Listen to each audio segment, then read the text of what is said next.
Hey everyone, and welcome back. Today we're reacting to real estate TikTok videos. Let's get into it. This first one, flip hack nobody's talking about. Here's a flip hack that nobody's talking about. The first thing I do when I buy a home that I'm going to flip is I go to the street and I make friends with every one of the neighbors around that property. I take them a gift basket and I do it in person.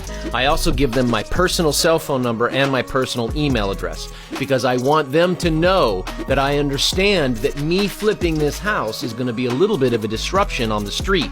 I also want extra eyes of security on the home.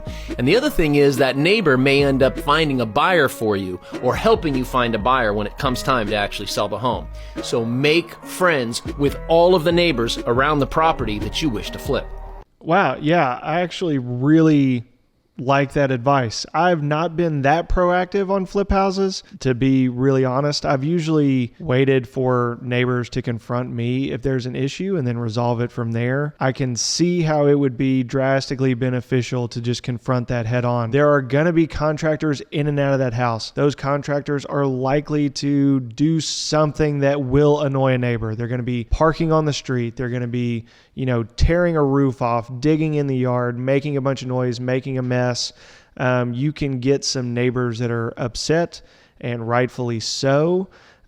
Usually through having a conversation with them, been able to reconcile that and repair that relationship and end up having a great relationship with the neighbors. Neighbors a lot of times just see you as a fly-by-night guy just trying to make a buck. That doesn't sit well with people that live in that neighborhood, raise their kids in that neighborhood, and have all of their, a lot of times, personal, financial, their biggest investments in their home, and you're next door doing a big fly-by-night construction job is how they see it.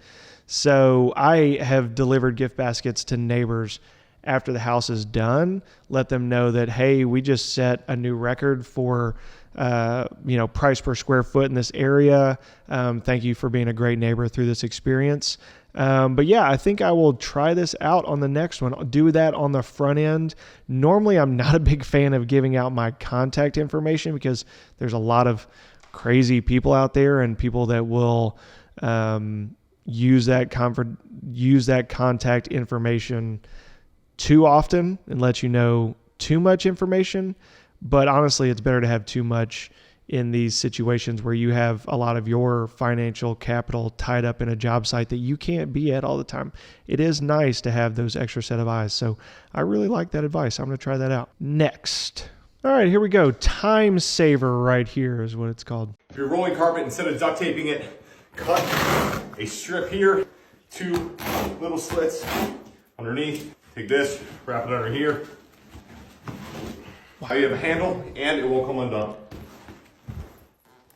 Okay, that is genius. I don't cut up and roll out a lot of my own carpet these days, but I have removed a fair amount of carpet, and that's genius. It's always heavy and cumbersome, and the roll tries to fall apart. You're throwing it in a dumpster, and it doesn't stay together, and it's just an absolute mess. And that's genius. That's all I got to say about that. That's really smart. The biggest lie young people get told. Do you agree? This emoji and a question mark.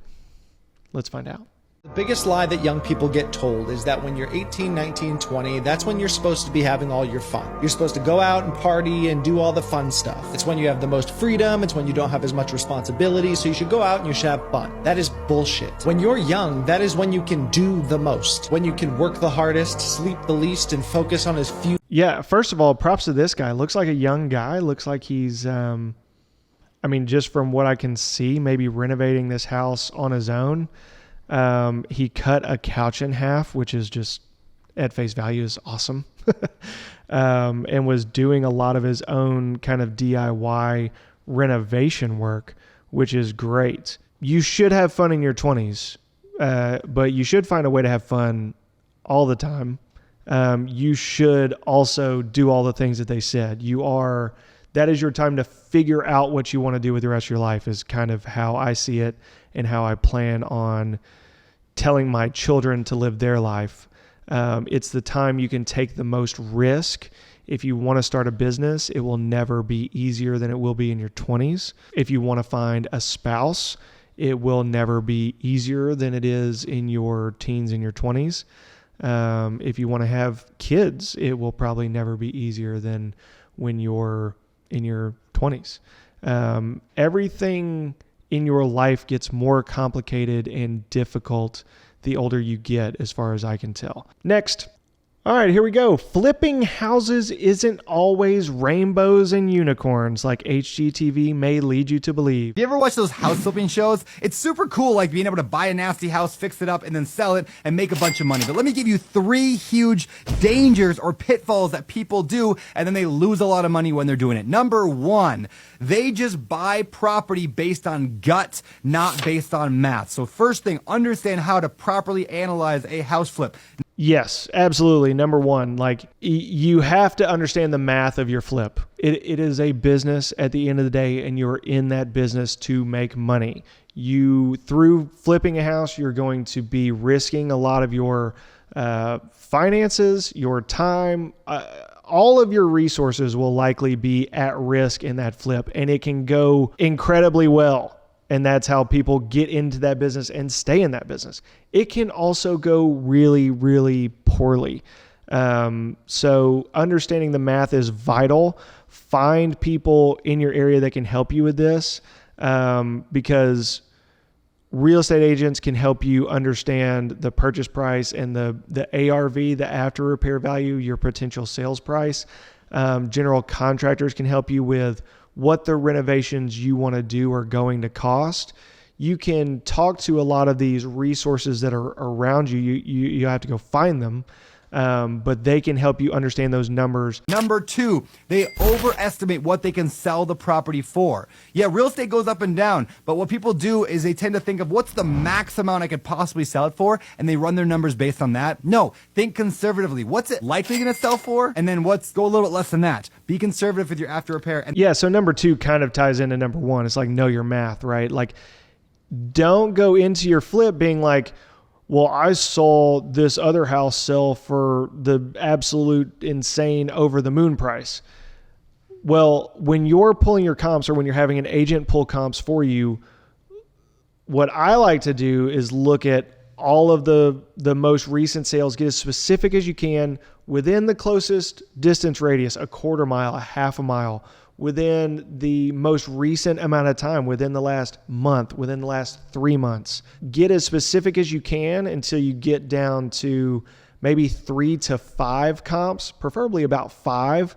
And then I will remove the lowest one and the top one and get down to the 3 median home sales prices.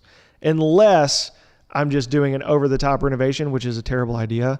Don't try to compete with that one that sold at the top, because you don't know what that situation was. There may have been one buyer in town that one house was right next to their parents, and that's why they paid that crazy price for it. I mean, you just don't know what the situation was. This plays into the rule number 1 of know your math.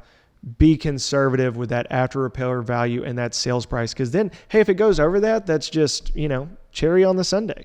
And then the biggest mistake people make flipping houses, they go over budget on their repairs.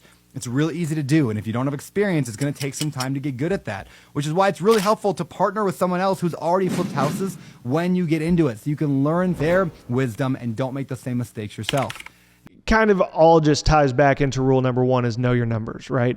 The more people, contractors, GCs, whatever, you can have a look at that house before you close on it, the more confident you can be in your budgeted numbers and your purchase price and your after repair value, all these numbers that play a really vital role in whether or not you're going to make any money on that deal. The more of those people you can consult with before you close on the deal, the better.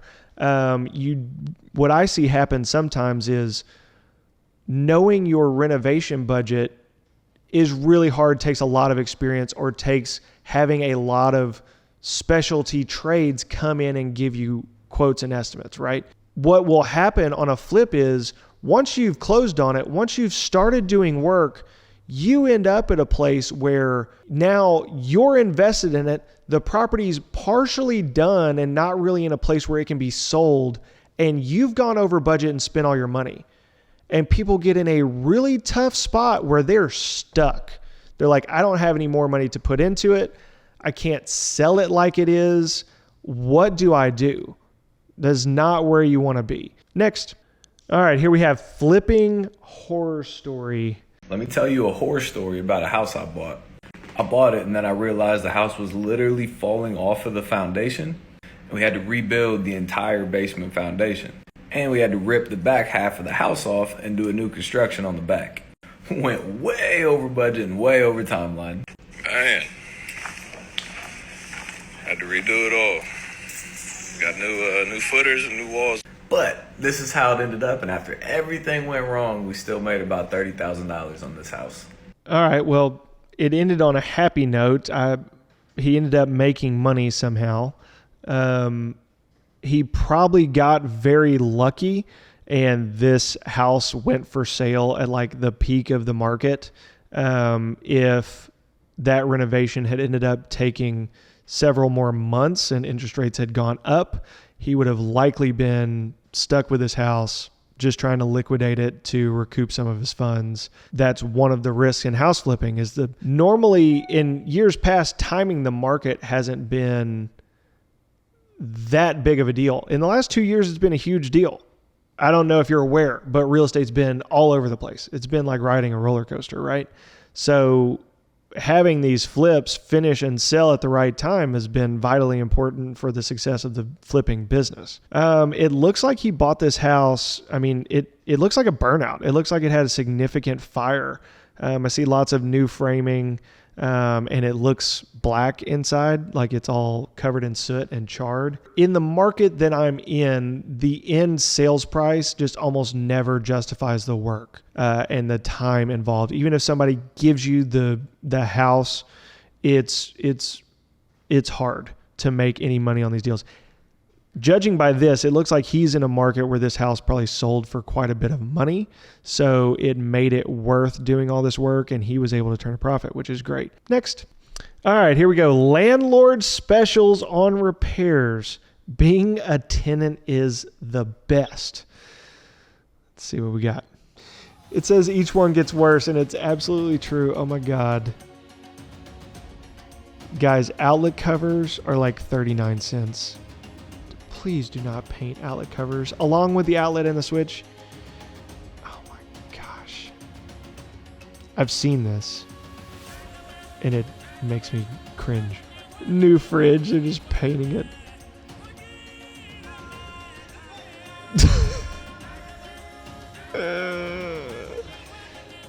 Oh my gosh. I can't. Fix the blinds. They just like brushed it. Oh man, blinds fixed. Stove good as new. Updated flooring. Oh man, that is brutal. Yeah, like, so I've bought a lot of houses from landlords, tenant occupied, vacant, all of that. And I've bought a lot of what I affectionately call affordable housing. It's like lower income, less expensive houses, cheaper rent.